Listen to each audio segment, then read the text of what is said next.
Hello and welcome to Daily Dose of Satoshi's News. Today's date is Friday, the 19th of April 2024, the year of a million transactions per second and more.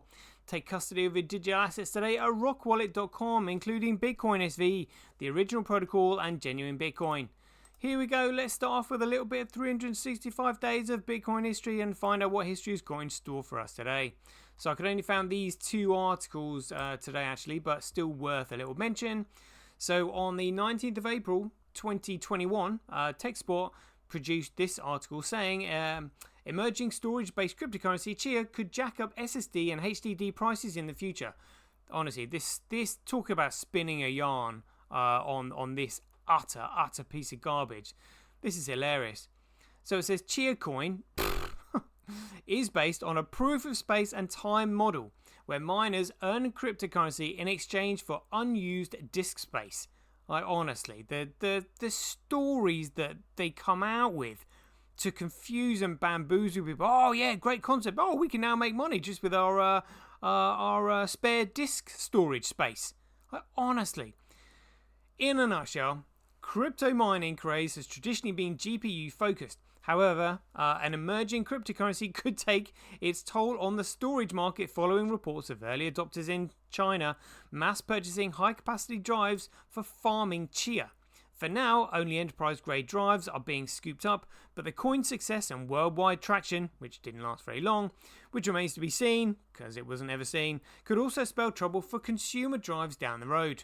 Would you like some storage shortage to go along with the ongoing GPU shortage? The possibility could be on the horizon as Chia, a storage-based cryptocurrency, honestly, is such a load of crap, has allegedly led to the mass purchasing of hard drives and SSDs by miners in China that could potentially trigger a global price hike and hardware shortage in the future. Honestly, it's just such a load of crap when you actually understand it's just a complete scam. But like people were so confused about what Bitcoin was. Literally, they'll believe anything you tell them. Oh, I can make money from storage now, can I? I better go get some more storage and see if I can make some Chia coin. Like, good grief. Honestly, all you can do is laugh really when you know what's going on these days. And then also on the 19th of April 2022, TechSpot released this article saying crypto wallet MetaMask warns iCloud users to disable backups after $650,000 phishing scam. Bottom line, if you use crypto wallet MetaMask on an Apple device, make sure you disable your iCloud backups, otherwise you could find yourself being scammed out of your digital assets in the same way as Dominic Lakovon, a crypto trader who lost $650,000 worth of cryptocurrencies and NFTs. Honestly, again, more scaremongering and stuff. Well, I mean, what is more scary? A phishing scam, or the fact that Vitalik Buterin has actually built backdoors into Ethereum? I know which one I'd be more concerned about, because you've now got the creator of the cryptocurrency itself building backdoors into his own system, of which you have a financial interest in. Honestly, like dear oh dear is all I can say. Anyway, let's catch up with a bit of news after that. So a funny one here. Check this out. So this is actually published on the 17th of April, but it's recent, so just a couple of days ago here. From CoinPaper says Satoshi Nakamoto debate flares as Ripple CTO criticizes Craig Wright. And the reason I'm bringing this article up is because we have our man on the ground, Ryuushi, getting into debates with David Schwartz, Joel Katz on Twitter, about Craig Wright. So let's just see what the article says. So Ripple's CTO, that's Chief Technical Officer, David Schwartz has publicly dismissed claims by Craig Wright that he is Satoshi Nakamoto. In recent Ripple news, key figures have found themselves at the center of significant debates and legal challenges. Ripple's chief technical officer, David Schwartz, has publicly criticized Elon Musk over proposed changes to the X platform aimed at curbing AI bots' activities. Meanwhile, Ripple itself continues to navigate through legal complexities with the SEC, including ongoing discussions about penalties linked to alleged securities violations. Additionally, the Doge community has shown support for Musk's initiative, suggesting the incorporation of Dogecoin into X's payment options. These stories highlight the intricate and evolving relationship between technology innovation, regulatory actions, and community responses within these dynamic industries. That's a polite way of putting it. Ripple CEO dismisses Craig Wright's claims amid Bitcoin-created debate. In a recent and a surprising development within the cryptocurrency community, David Schwartz, the CTO of Ripple, vehemently refuted the claims supporting Craig Wright as Satoshi Nakamoto, the enigmatic and pseudonymous creator of Bitcoin. The debate reignited following comments made by a notable Bitcoin community member known by the alias Ryuushi, who posted that Wright, despite his legal challenges, still stands as the most probable figure to be Nakamoto. I mean, I'm guessing the whole article was just simply about that one post where Diego had put, even if Craig definitely loses this case, CSW is still the most likely person to be Satoshi Nakamoto because COPA didn't bring forth even one iota of evidence that it could be someone else. And that's absolutely correct. So it looks like David Schwartz said this is complete nonsense. No, it's not. Craig had strong incentive to prove he was Satoshi and failed to do so. Many others have had no such incentive. I'm more likely to be Satoshi than Craig is. Oh my god. Honestly, just go and listen to my douchebags of Bitcoin. In fact, let me just show you my douchebags of Bitcoin, where you really need to listen to, because honestly, it's hilarious. Channel. There we go, playlists. So, douchebags of Bitcoin. This is the one you want. And it's, where's the playlist?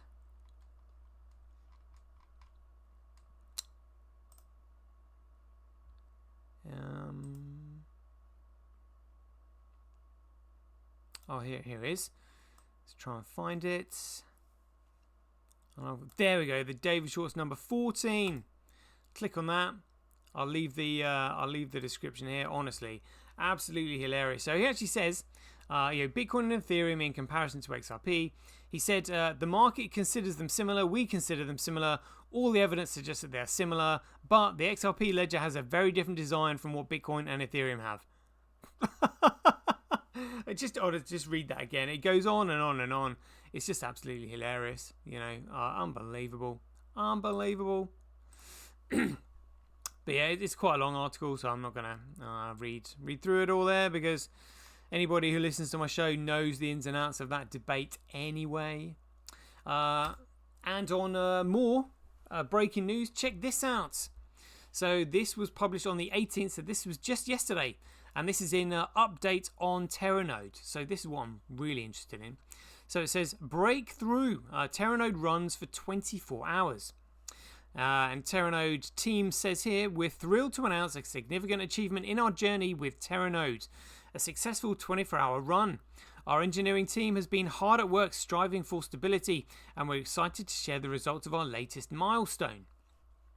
What is equilibrium? Equilibrium for us signifies a state where all our microservices, databases, and systems settle into a stable or cyclical operational pattern.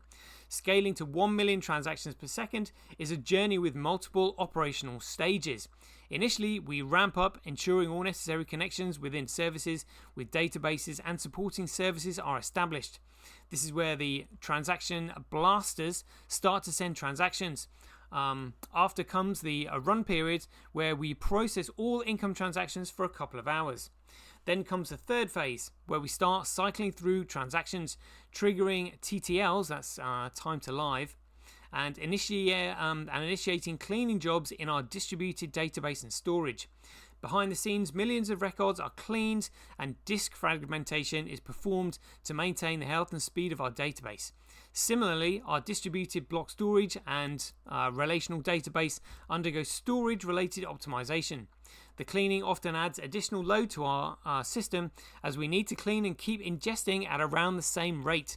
After this 24-hour run, we're pleased to confirm that all these metrics have reached equilibrium and are sustainable for long-term operation. Oh, come on.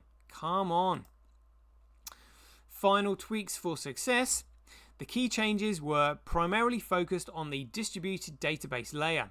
When dealing with massive clusters of distributed databases, discussion often revolves around P99 metrics. We're proud to report that these metrics indicate sub-millisecond inserts for us. However, addressing the remaining 1%, which was causing occasional headaches, required dedicated attention. We enhanced our monitoring to track the 1% separately and optimized and fortified our system to handle these edge cases effectively. Looking ahead, while celebrating this achievement, we recognize that there's always room for improvement. Our future work includes stability enhancements on comfortably surpassing 1 million transactions per second, providing us with a buffer and reaction time in case of unexpected issues. Currently, we're observing throughput dips when mining massive blocks with over 500,000 transactions, and our team is actively working on optimizing these processes. We are incredibly proud of our team's dedication and the process we've made with Teranode. Stay tuned for more updates as we continue to push the boundaries of what's possible in blockchain technology. Fantastic stuff. Honestly, makes my heart sing. I have to admit, love it. Love it. Right, that's 10 minutes gone. Let's just have a quick look at these figures then while we are here. Here we go. Closing these down. Right, so we have got Bitcoin just $66. $66. Coolcoin BTC at $60,000. Good grief. The halving, they're saying, is scheduled today. Although when I worked it out, it's actually going to be the 20th of April, shortly after midnight. But we can reassess that. So we're currently on block 968. So there is just 32 blocks to go. So 320 minutes. Yeah, I think that's going to be midnight, after midnight UTC there. But it looks like most of the transactions are on BTC at the moment. But we've still got transactions on Bitcoin at 29% and block size 55. But in the meantime, we've got hash rate 0.12%. Let's have a look at the difficulty adjustment on BTC. Highest it's ever been. Good grief. Hash rate on Bitcoin. So this is a B crash in blue. And Bitcoin in red. Just hash rate just dipping off just a little bit there, but that's fine. Network nodes 1.2. I might start when more newbies start listening to my show. I'll probably show the network nodes of the mining operations. Transactions 29.64. Let's have a look. Statistics on what's on chain. Oh, come on. Let's just do it while I'm here because I haven't seen this one yet. Here we go. Let's have a look at. So just 189,000 transactions over the last 24 hours. But still, that's fine. That's fine. Let's have a look at the blocks coming through. 512220. Is that 20 megabyte block the biggest one hit? Yeah, but that's all right. So, whoa, cool. Here we go. Back over 1 million times. So it is 1.3 million times cheaper to transact on Bitcoin than that scam SegWit coin, that fraud coin. And it's 119.3% more profitable to mine on Coolcoin. But again, you know, Coolcoin's halving should probably cut that in half. But again, I mean, the BSV miners are absolutely committed to Bitcoin because they know what it can do, especially with Teranode romping through the way it's done, just having completed a 24-hour period of non-stop 1 million transactions per second. That is huge. That is huge. Let's have a look at these hash rate pie charts. Global hash rate 7 days, global hash rate 24 hours, Coolcoin hash rate 24 hours. Oh, other miners down to 6.69 on there. B crash. Oh, this is interesting.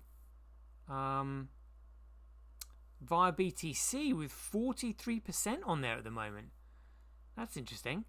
Other mining pools with 31.94. Let's have a look at the profitability here.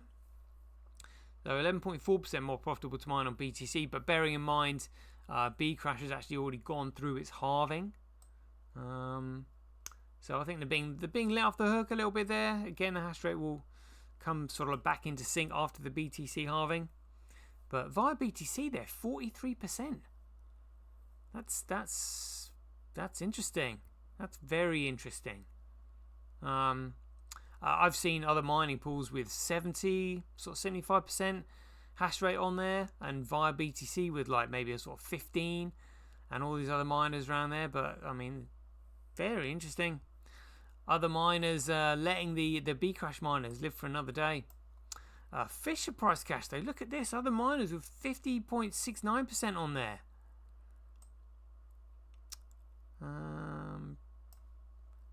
10.7% more profitable to mine on BTC. Wow, and other miners with over 50% of the hash rate on Fisher price cash. Interesting. And Bitcoin again, don't really trust. Coin Dancer also, I'll have a look at that on what's on chain. Tau with 50.9, Coup with 41, Gorilla Pool 4.2, QD Link 3.6. All right. So what was it like over the month? A few others just left the chain there. That's all right.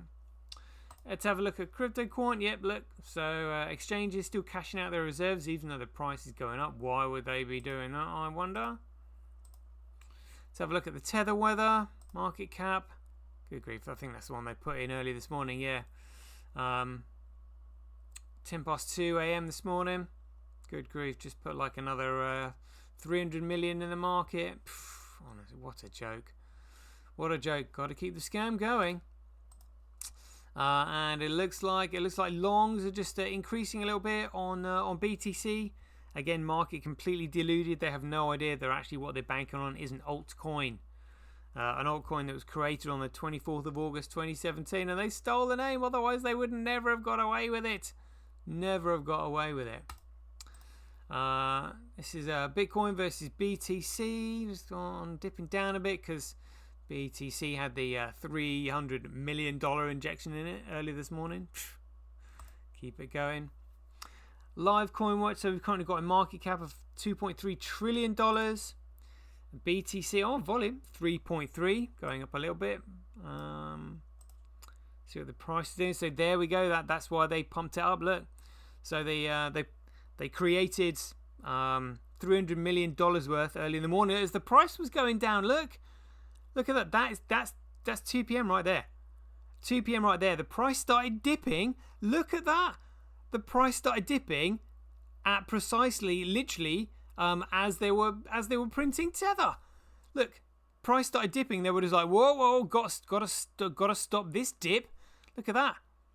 And then so they stopped it. Look at that. That 300 million stopped the dip, and they bought it, and it went back up. That is outrageous. That is outrageous. There we go. That is what Tether does. Classic example there. All right, let's just compare those movements to Bitcoin. Let's see what's gone on. Oh yeah, the market dipped as well. Doink, bounced back up. Looks like the whole market was tanking there. Wow. Asks are back up to 1.2 million. Market cap 1.3 billion. Volume on OKX and Gate.io. Second place there in terms of volume. Liquidity. Gate's missing, but OKX is there. Interesting. All right, let's have a look at Teranode. Come on, look at these beautiful blocks coming through. There we go. Looks like they've started testing again. So we've had, there we go. That was a block with 1 million transactions per second produced 54 minutes ago. And it seems to be consistent. So they're testing again. Beautiful. Beautiful. Loving that. And if you want to know where the notes are, they're here on the updates. That's the one we just went through. Teranode runs for 24 hours. There we go. Right. That is a 20-minute show, longer than usual. But if you enjoy these updates, please ding your donations for your appreciation to Satoshi at handcash.io. Remember, I get no support from anybody doing these shows whatsoever. They're literally all done for free. Sweat equity off my own back. So every donation is greatly appreciated. I cannot tell you how grateful I am to those who do donate. So thank you very much to all who already have. Much love. So we'll leave it there. And until then, be aware, take care, stay safe out there, and we'll see you in the next one.